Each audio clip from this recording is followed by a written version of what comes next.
Welcome everybody to my podcast, Big Little Small Talk. I'm Megan O'Hara-Sullivan and I love to talk, but I also love to listen. If you're new here, welcome. Thanks for joining me today. I hope you enjoy the episode.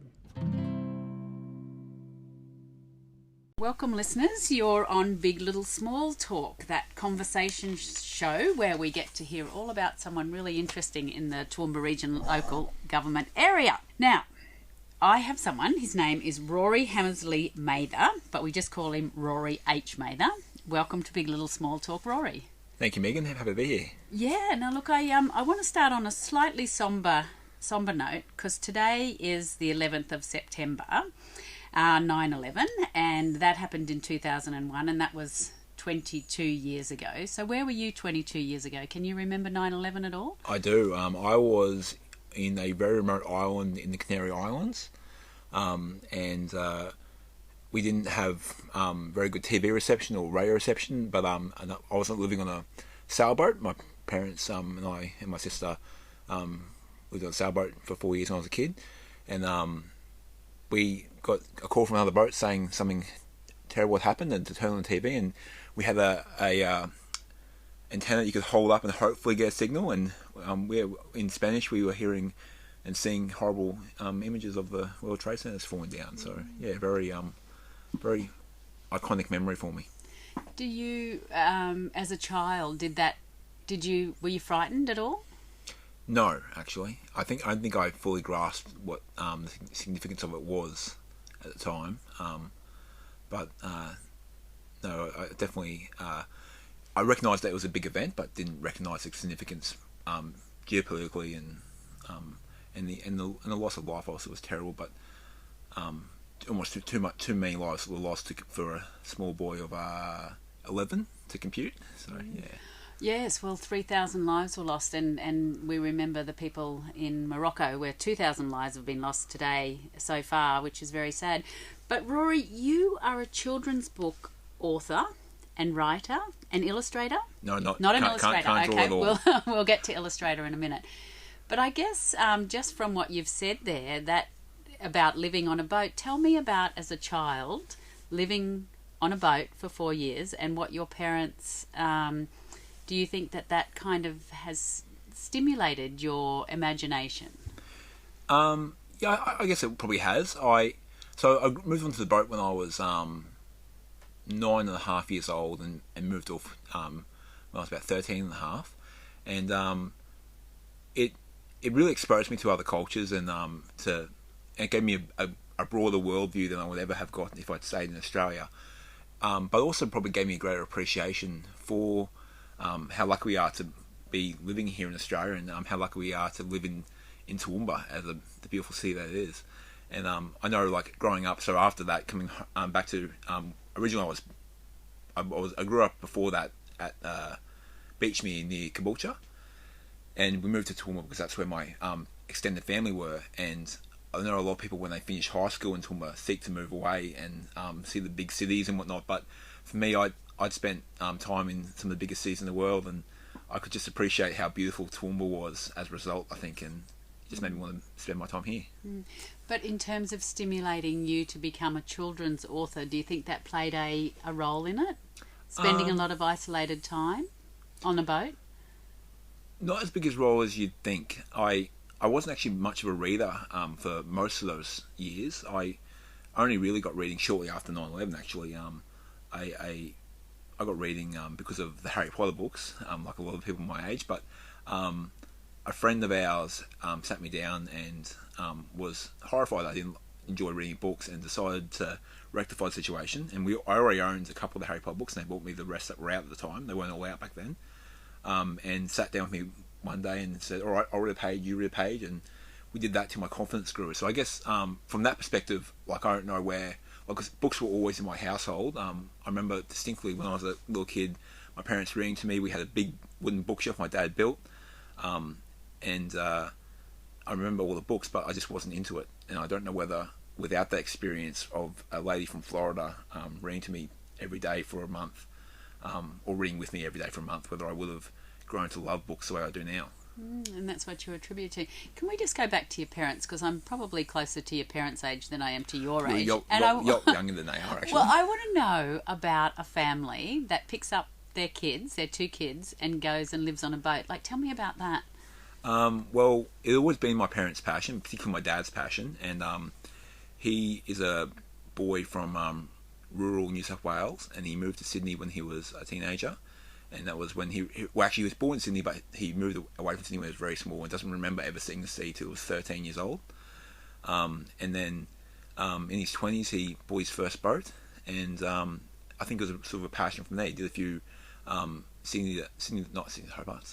Brisbane to Gladstone races, and a few other races, and really just fell in love with sailing.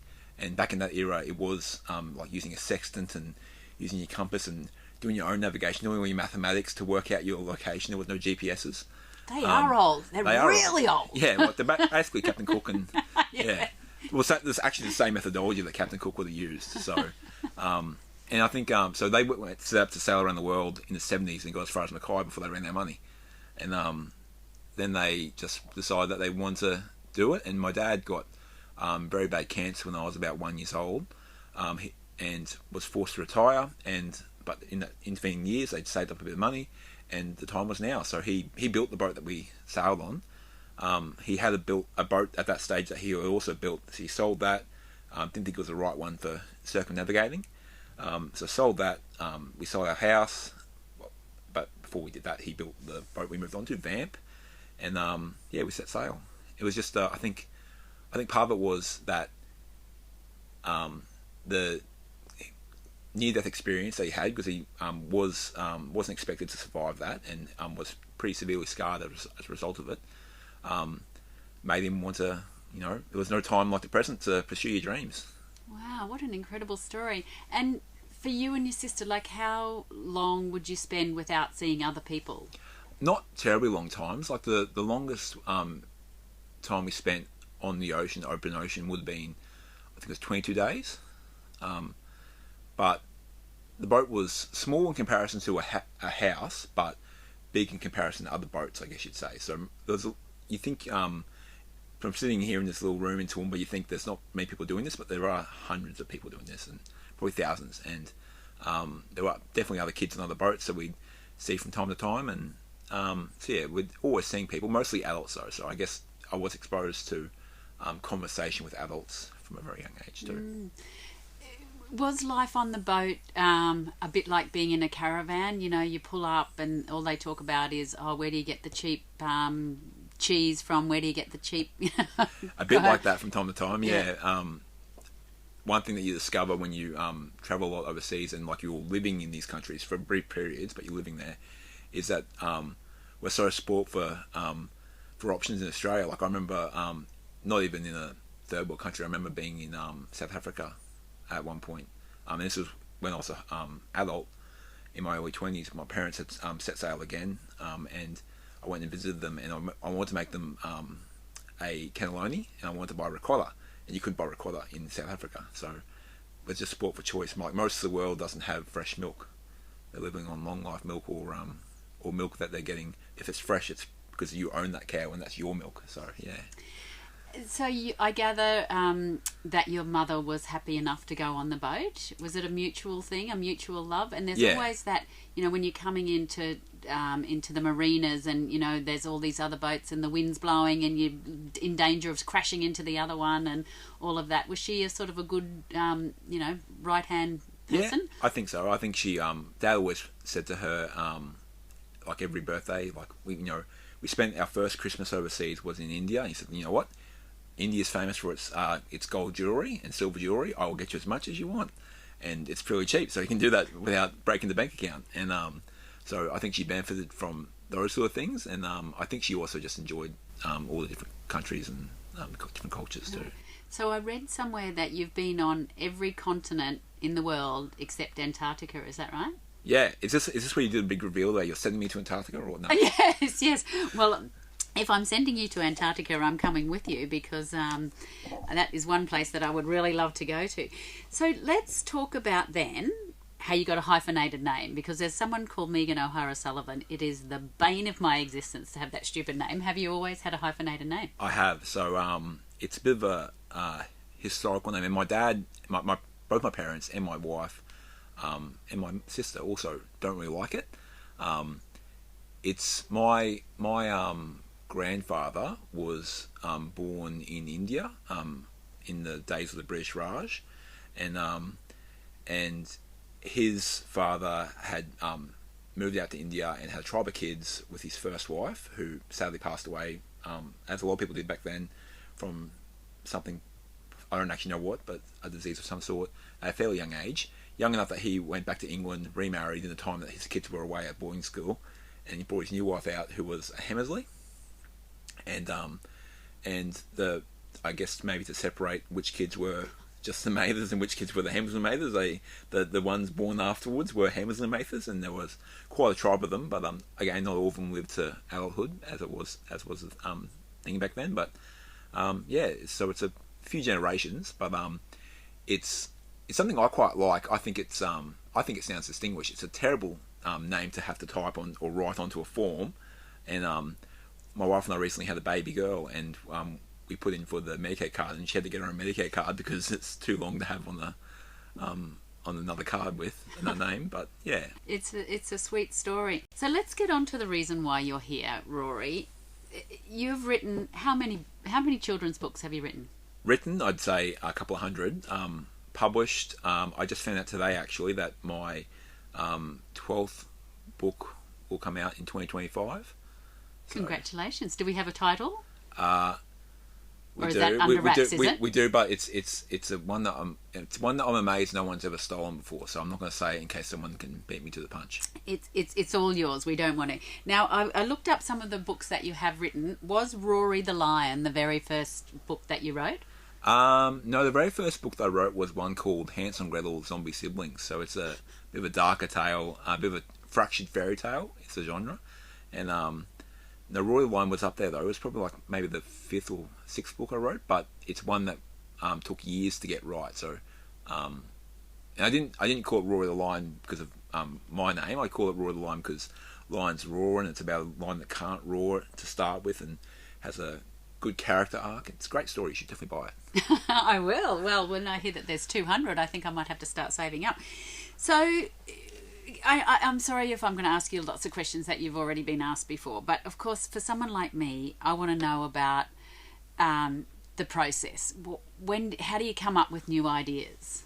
And do they just sort of, is it like people talking about writing music, like it sort of just comes to you and you almost have to get it out, like you're a vessel that just it's exactly writes it like down? that. It's exactly like that. So sometimes an idea takes a fair while to form. Other times they just pop in your head and the story's fully there. One of my more recent ideas was, well, I won't say what it was because hasn't been picked up by a publisher yet, but it came to me as I was about to step into the shower. I wasn't thinking about anything except this one phrase just popped in my head. I was like, I could base a story off that one phrase. And then I had my shower, got out, texted myself that phrase, and then couldn't rest until I'd written that story. And it came very organically. Sometimes it's like pulling teeth, and that's an idea that's not worth pursuing. But other times the story just flows naturally. And on a good day, a story can come out in half an hour. On a bad day, it can take 8 months. And tell me then, are you sort of, how do you go from being how old were you when you wrote your first book? I wrote my first story when I was 25, and my first book came out when I was 30. Okay, so tell me about that intervening process. What do you have to do? Like, how do you sort of schlep yourself around trying to get an agent, I would imagine, and someone to publish? How does that all work? Yeah, so there's two options really for you. You can self-publish, and a lot of people, as they saw me try for years to get published traditionally, be like, why don't you self-publish? But for me, I just wanted to be self-published. I wanted to be traditionally published. That was the goal, and it wouldn't have felt like I'd achieved my dream without doing that. So basically, it's like anything you want to be good at. You just practice, but also it's doing a little bit of research. So, it took me so long, partly because I didn't do the research for 2 years. So I wrote my first story one day in, I think, February 2016, and then immediately that night sent off to a publisher without any hesitation, without thinking, I've just written the best thing since sliced bread, this is going to be the next bestseller. And I heard nothing back, which is quite common, but I also probably deserved to hear nothing back because I hadn't done my homework. Like, I didn't really know whether that publisher was the right publisher for that story. Little things like how you structure a picture book. So like a picture book, for example, is structured, it's broken up into spreads, which is a combination of 2 pages, and there's either 24 or 32 pages per book. More commonly these days is 24 because it's cheaper to print. But yeah, like I was just writing, and wherever the story ended, but that was where the story ended. I just assumed the publisher would be like, yep, that sounds like a great story. But that's not the way to do it. And I didn't discover that till there's conferences and stuff that you can go to. Like I went to there's a conference in Brisbane called the CYA conference, and it's specifically targeting people who write for kids and young adults. And it's on every July, and sometimes it's of late it's been online as well as in person. And I went there in 2017. I paid to have a sit down session with a agent who immediately pointed out my flaw of this story only ends at like about page 15. And I was like, oh, that's good to know. And then so I didn't go back for 2 years. In that 2 years I read a bunch of books on writing picture books for kids, and also worked on my rhyme, because not all picture books have to rhyme, but I was always trying to rhyme, and I'm better at rhyme even before I was good at it than I was at writing in prose. So I worked on that, and in 2019 I set my goal of going back to that conference and getting an agent. And so I did my homework. I found an agent who I thought I had a shot with. I saw that she was speaking at the State Library in about March that year. Went down to that, saw what she spoke about, what she was looking for, and I just booked her in and was keen to get signed by her. And as it turned out, she did sign me, and that's what got me my first. Well, actually, that's what got me my first book signing with one of the bigger publishers. She encouraged me to send one of my manuscripts to one of the smaller, newer publishers at the time, Larrikin House. So my first book was Vlad's Bad Breath, which is sort of a self-explanatory title to an extent. But my first big book, my first book with a big publisher was Easter Catastrophe with Scholastic Australia, and most of my books since then have been with Scholastic Australia. And yeah, so you need an agent to get to them. You can't. There's no email address on their website you can just submit to. So you either need an agent, or to go to a conference and meet one of their editors face to face, or there's a thing called literary speed dating where you get 3 minutes to pitch an idea to a publisher or a panel of publishers. I've never done that. I think I'd be too nervous. But you need to find a way to get in front of the people who you've done the research to know that your style is what they're looking for. And for me, I was in critique groups with people, and they'd always say, your style is very scholastic, it's very humorous and commercial. And a lot of Australian publishers focus, there was always going to be some commercial titles on their list, but a lot of those titles will go to celebrity authors, whereas a lot of their titles are more literary, and I don't really write anything that's super literary. So the CBCA books are the ones that are more literary, and I hope to one day get a CBCA Book of the Year, but it's still a goal at this stage. Well, I was going to ask you about your sort of, where you'd love to be, apart from on the honour board at St Mary's, your old school. But I'll just remind the listeners first that you're with me, Megan O'Hara-Sullivan, and we're on Big Little Small Talk, and we're talking to children's book writer Rory H. Mather. Rory, I read somewhere whether you described yourself as a big kid with a beard, yeah? And you're talking about serious books, serious children's books. Is that the right terminology? Yeah. And what did you call your style? Probably more whimsical, more, I guess, humorous, with a little bit of commercialism to them, because they're like a lot of my first few books were targeting particular events, so like Easter Catastrophe, targeting Easter, and my second book was classic was Get Back in Your Books, which is a story about Book Week essentially, but not directly stated, but yeah. I was going to ask you about that because I was out at the Drayton State School the other day judging for Book Week, and some colouring in and some writing, and they had a scholastic display there, and I was thinking how incredible, like if you were with that publisher, your books get then displayed at all these schools, and so it makes a real difference, does it? It does, definitely. Like, Scholastic's not... In publishing, there's what's called the Big Five, and they're the Big Five publishers of the world. And they're like... Scholastic is an international company too, but I'm published by Scholastic Australia, so it's just a branch of the bigger company. And they're actually not part of the Big Five, but they're the biggest children's publisher in Australia.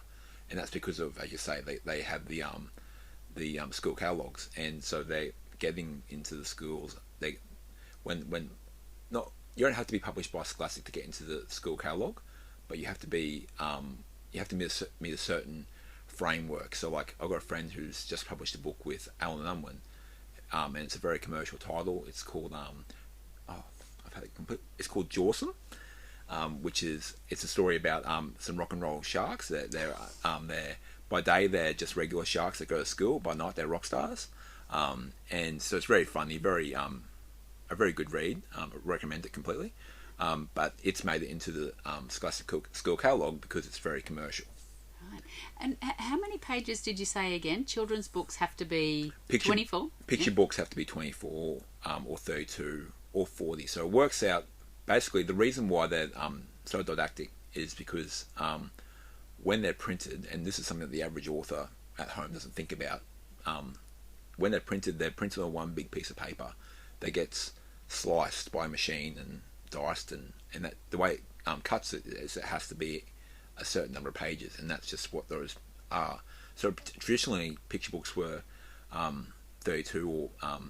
I know I went to WordFest. I was on a panel at WordFest in 2 years ago now. I think it was, or maybe it was last year actually. And we had an author there who'd been published since the 80s, and he was saying picture books are 64 pages long. And obviously it's just changed over the years because, like everything, cost of living and cost of everything has gone up. And for publishers, it's not a huge profit margin in books. So 24 is the new 64. Isn't that amazing? That's incredible. I never knew that before.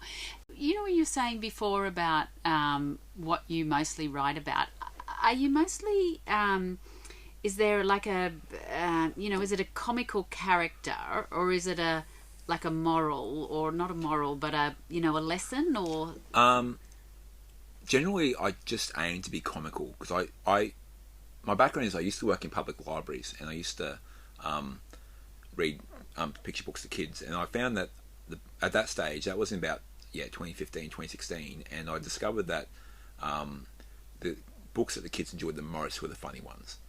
And not that there's definitely time for serious books, but I think that's probably more when there's for kids getting bullied, you might read a story about emotions and dealing with bullies and stuff at home in a more in a space where they feel completely comfortable. Whereas when you're reading to a group of 20 kids, humour is the best one, because if one kid laughs, probably multiple kids will laugh. So for me, I at that stage, Aaron Blavey, who's probably the biggest picture book author in Australia and one of the biggest in the world, he's an Australian author, and his big series Pig the Pug, the first book had just come out in 2014, and he was starting to make waves, and I was inspired by his work I was like, this is what I found that I enjoyed it too. I think a good picture book will have something for the adults too when you're reading it. But I think there's definitely a time for important messages. Like my next book that comes out is called My Little Star, and it's a story I wrote about loss, because my wife and I have had multiple miscarriages, and last year we had a stillbirth, and so I wanted to write a story that captured the emotions. It's written because picture books have to be for kids, even if there's an element that the adult relates to or enjoys. It's written from the perspective of a kid to a sibling, but for me, I wrote it for myself when I was in the grieving process, and I think that book will hopefully resonate with people who've lost children, but also with kids who've got siblings who've lost too. So there's a lot in there. One of my questions for you, Rory, and it's probably about the right time to ask it, is has a book ever made you cry? And then, well, I'll get you to answer that one first off. Apart from My Little Star, I think. My Little Star, actually, I haven't cried since I've only got it in actual book format in the last month or so, and I didn't cry when I read it. I was more overjoyed that I had the ability to. I was in a position to see this book, which meant so much to me and my wife, come to fruition. But I cried when I read it at my daughter's funeral. But apart from that, no, I've never actually cried from a book. But what a lovely, I believe your little baby was called Evie, is that correct? Evie, yeah. What a lovely, thing to have and hold in your hand to remember her life. Yeah, it is. Yeah. And it's really sweet. Scholastic, who published the book, have, like, when we do a post about it, they use the hashtag Evie's Legacy, and that means a lot too, because I didn't ask them to do that. They just did that of their own accord, and I do feel like it is her legacy. Hopefully it's one that will help others, and yeah, it's not lovely. So then the second part of that question is, do you think someone can be a good writer if they don't feel emotions strongly? That's a tough one. I guess for me... Or maybe you just have to like fart jokes or something if you're a children's author. People definitely... Fart jokes are popular with kids. But I think you have to enjoy what you're doing. Whether it's... So I think it would be very hard to write if you didn't enjoy writing. Because it'd be like pulling teeth. But for me, I enjoy writing myself. Like, I do it for me, and it's just a great little side thing that it also works, and my books sell. But if I ever stop enjoying it, I'll stop doing it, and I'll find something else that I want to pursue. But it must just be such a joyous thing to love something so much and to just almost feel compelled to go and do it, like an addiction, I would imagine. And to see them, you've got a pile here in front of us. I think there's about, I don't know, maybe 6 or 8 books here of just books that you've had published. I mean, what an amazing thing to have. It is.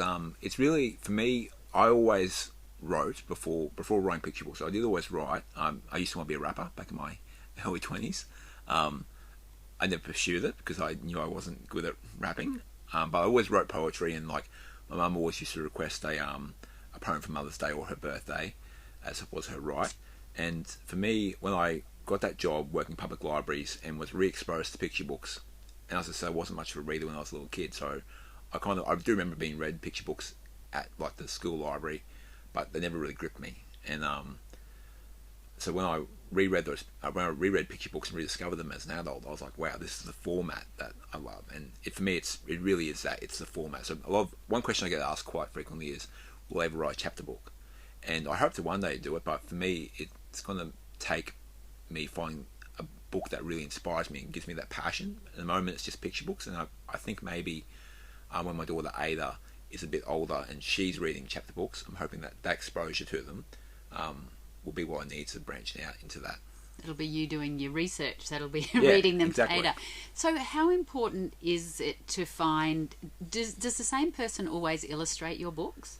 No, generally not. So, do you look for the illustrator, or does the publisher do that? The publisher does. So and this is a very common mistake that people who want to be traditionally published do if they haven't done any research. So a lot of people will write a manuscript and then they'll be like, oh, my mate knows someone who's quite good at art, and they might be, and they'll pay that person to do the illustrations, and that person might do a decent job, but a publisher wants to have that say of whether, like, they want to say, all right, we want this person to illustrate because we want this particular style, and generally it's someone that they've worked with previously, so they know that their style will sell, and it's a business, I guess. And so what happens generally is I'll get an email from my publisher saying, here's a rough sketch of a character, for example, and we think this would be perfect for your story. What do you think? And it's they are asking, and if you really feel strongly, you could say no, but it's a polite question where really this is who we think would be best. And to be fair, they're the people who are in the industry of making books, so you kind of have to trust their judgment with that regard.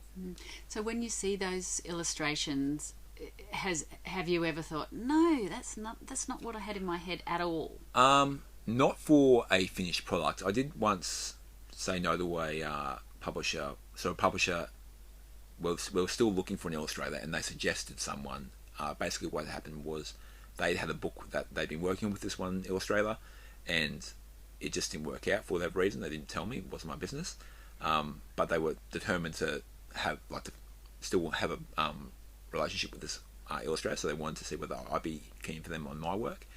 And they're a great illustrator, but the style was completely different to what I had in my head. And I don't generally actually have much of an idea in my head, but because I actually did with this one, I was like, no, I'm sorry. Like I said, actually, the way I worded it was, if you feel strongly about it, I'm happy to go along with it, but I would rather someone else.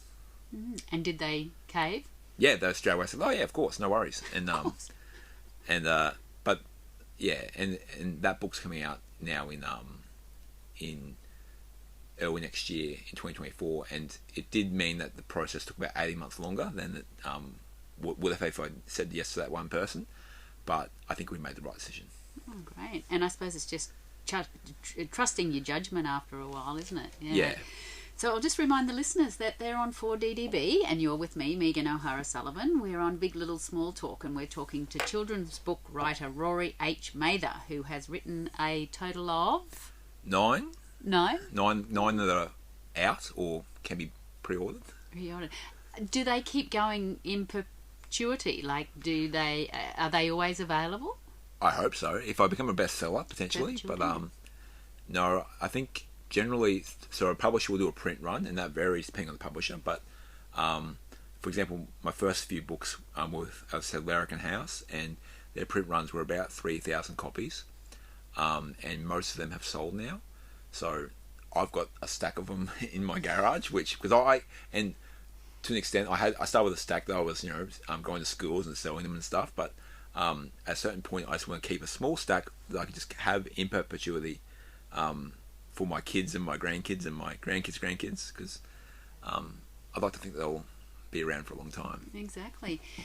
Rory, how big a sort of drag or joy is marketing yourself? Like, what do you have to do? Like, social media, or go around to are there children's book festivals like there's writers' festivals? There are, but most of them are targeting the aspiring author.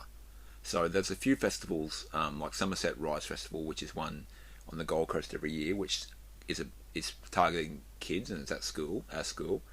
But most of them are targeting aspiring writers. So marketing, I kind of enjoy it, to be honest, but it does take up a lot of your time. So my wife will tell you that I spend far too much time on Instagram and Facebook, and she's absolutely right, because I know it. Like, I know when I'm not being quite fair and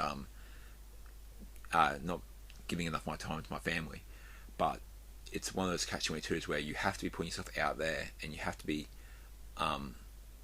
seen to be putting yourself out there to get a publisher to invest in you too. Like, I recently did a trip to Sydney where I did the book launch of my two latest books, and like publishers always say, book launches don't sell books, but Instagram and Facebook kind of do to an extent. So whilst the book launch was a success, it had a good crowd, and we sold a fair few books, but really it's more all the pictures I got taken at those events that I can then post along that. And it's the kind of, it's also, it looks like I was successful. So, like, it was successful, but like, it probably looks more successful than I am, because I had a room packed full of people who were there for my book, but they were all other aspiring authors. So it wasn't randoms. It was randoms that I hadn't met most of them before, but it wasn't people off the street coming in like, "Oh, Rory." So. Who are you? That's right. Well, I always like to have a good stalk of someone's Facebook page before I interview them, and I can attest to yours going back to 2007, and you had 1,772 pictures on there, so it took me quite a good stalking. I think Facebook was only invented somewhere around then, so you are a child of that generation, and your whole life is there documented on Facebook. With things like going to literary festivals, you said that they don't sell books. Like, with writers' festivals, they often have a children's program, and have you ever done that sort of thing, read your books at those?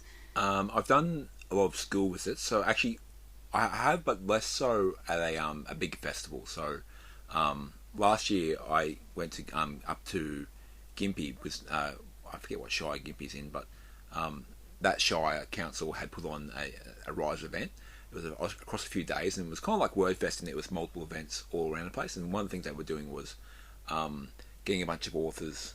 We didn't see each other, but we were in the library was driving us all around and going to different schools, and so I went to multiple schools and spoke to a couple hundred kids, but not so much in a concentrated group. So that is definitely a goal, but yeah.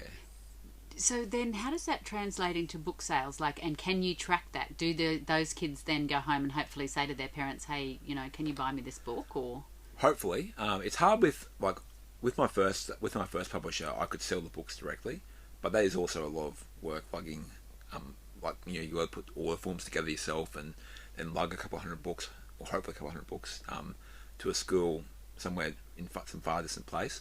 But with Scholastic, with book club, you'd be undercutting the book club. So, and I can't get enough profit margin really to justify it with Scholastic books.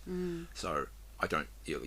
They say don't do it, and I don't do it. So it's more that I hope that the kids will go home and be like, oh, we saw this guy at the school and he was really good, and oh look, his books are also in the Scholastic catalogue, and they'll order it from there. And obviously, like, they're online and the Big W when they're fresh out, they're all in Big W and Target and whatnot.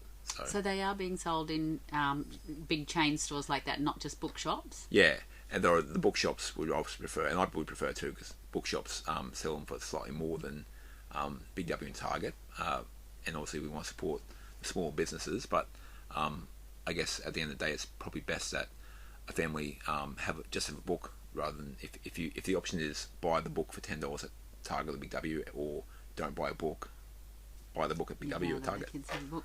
Do you remember the books that you loved? I think you mentioned some before that you loved. You said you didn't really read, but what about your parents reading to you? Do you remember The Big Ball of String or anything like that? I remember a book. I don't remember the title at all, and I've tried to track it down to work out what it was. But I remember being in grade 2, because I was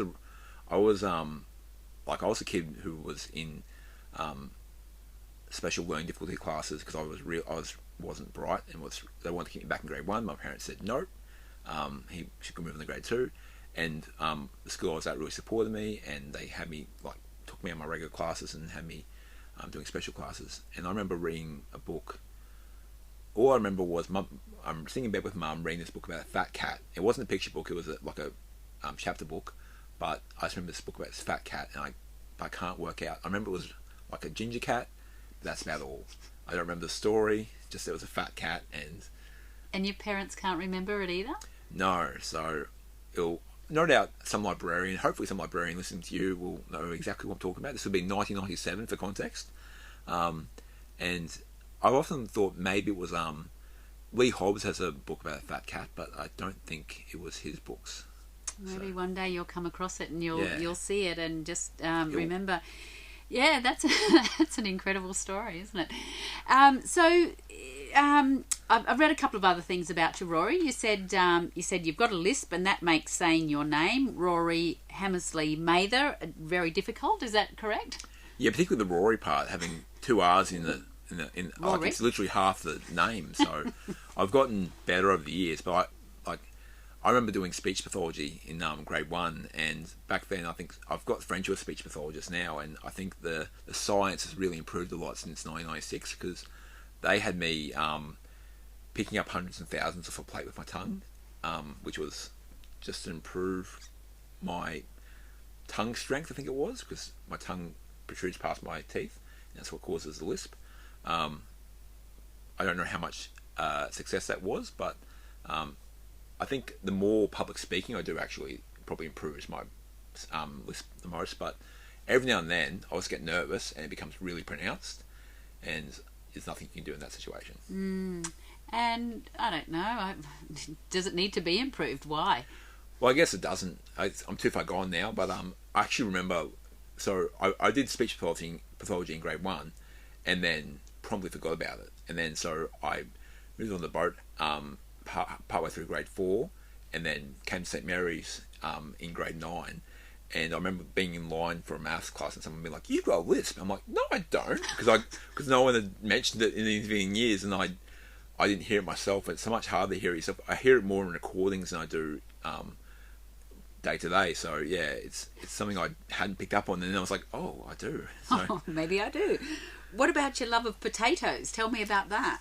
Oh, I think that comes from my dad. So my dad's heritage is Irish descent, and he doesn't think it's a meal unless there's a spud involved. So I must admit I tend to agree. I ordered a musselman curry recently, and instead of potato there was carrots, and they didn't mention that until it came out, and there was just carrots, no potato, and I can't emphasise how disappointed I was in that moment. Take this back. There's no potatoes in my musselman curry. Yeah. Are you at the stage in your career, Rory, where you could give up your day job essentially? Not a chance. So my books are definitely selling well. My publisher's very happy with me. But no, really to be able to do that, you have to be selling millions of copies, because the author. So if a book retails for $10, I'll get 5% of that. So I'll get 50 cents. I think my math is correct there. I think. So yeah, you have to sell a lot of books to really make a living off it. And even then, a book doesn't stay out forever. So there's obviously every month there's hundreds of new books coming out in Australia, around the world. And Australia, particularly as a market, we import a lot of our books from overseas. So there's only limited space, even at the most supportive bookshop in the world. So your books can't. You're not going to sell. Not going to sit there forever. So really, it really relies on having a bestseller. And I'm hoping that will happen. I'm hoping that next year I've got a book coming out, which is hopefully going to be a game changer for me. But we'll see. It has to all happen, and the stars have to align, and have to be holding your fingers in the correct position and holding that aerial up where you can get the best reception. What about have you got a moment that so far in your career where you got some money from a royalty check or something, and you just then I'm gonna, this is the money that you earned from writing books?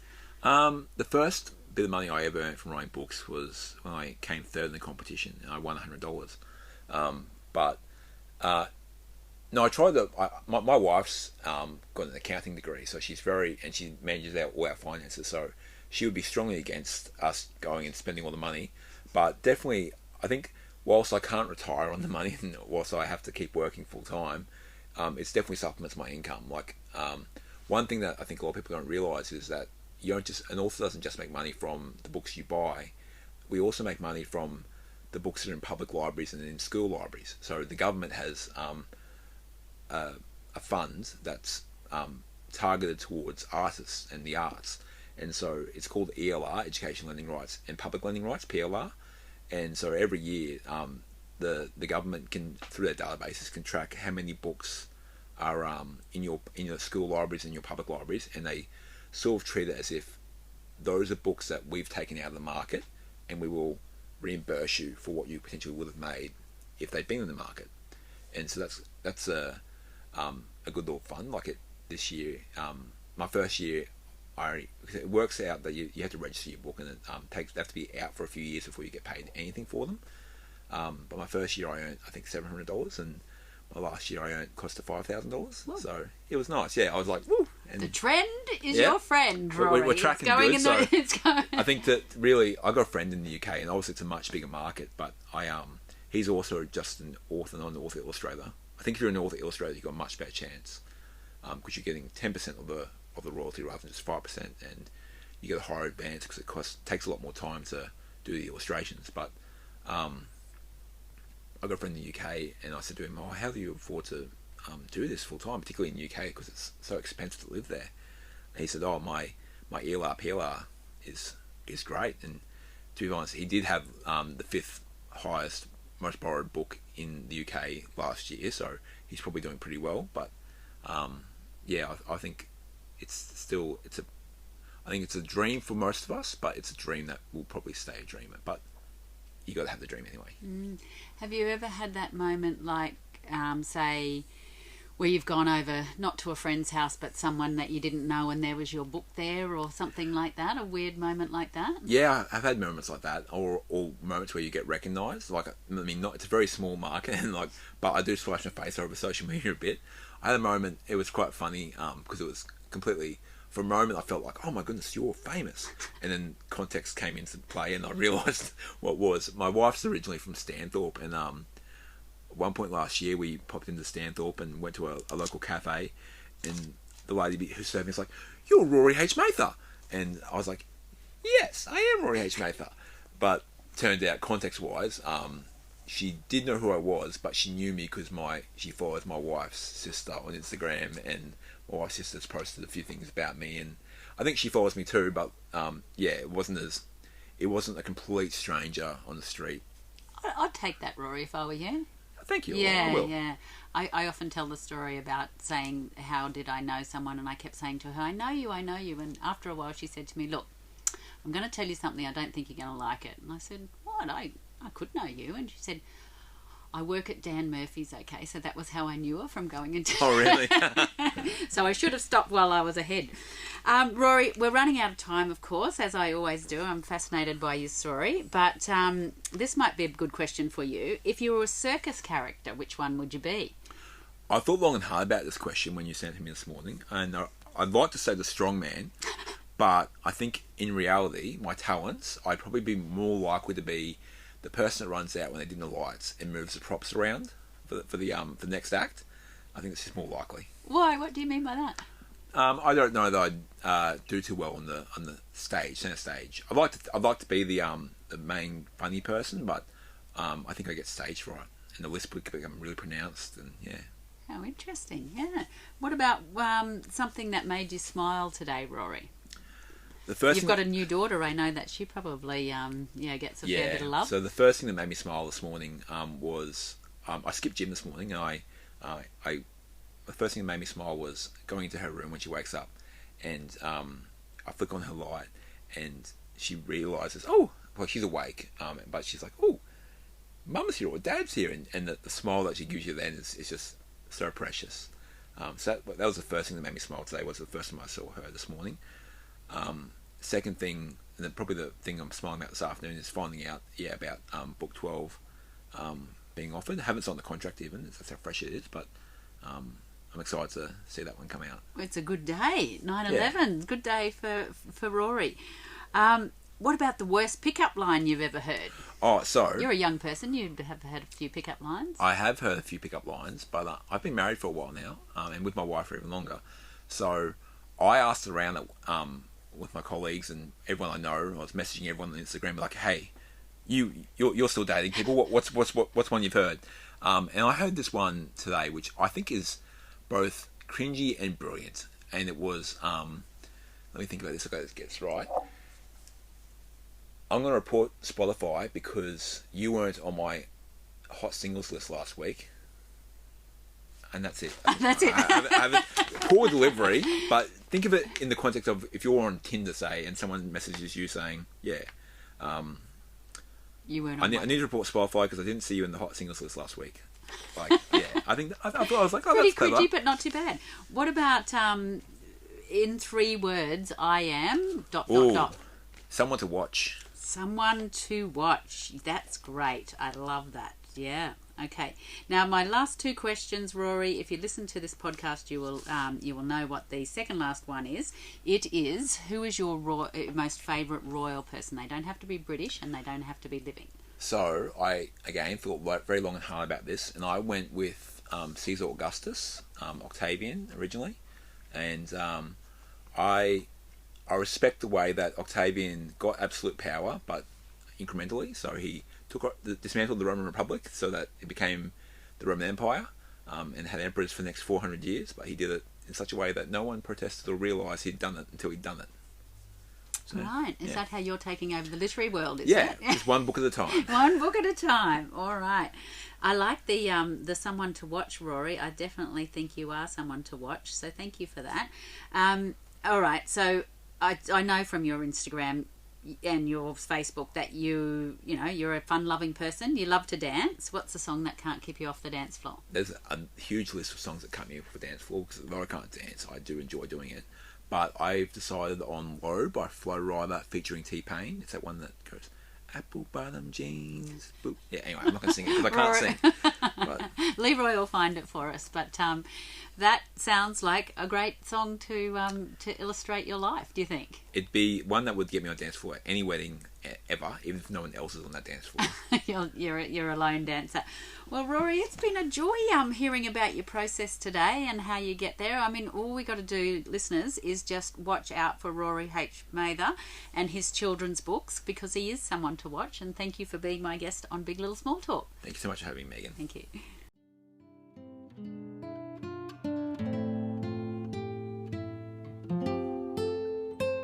That's it for this week. Thanks for joining me on Big Little Small Talk.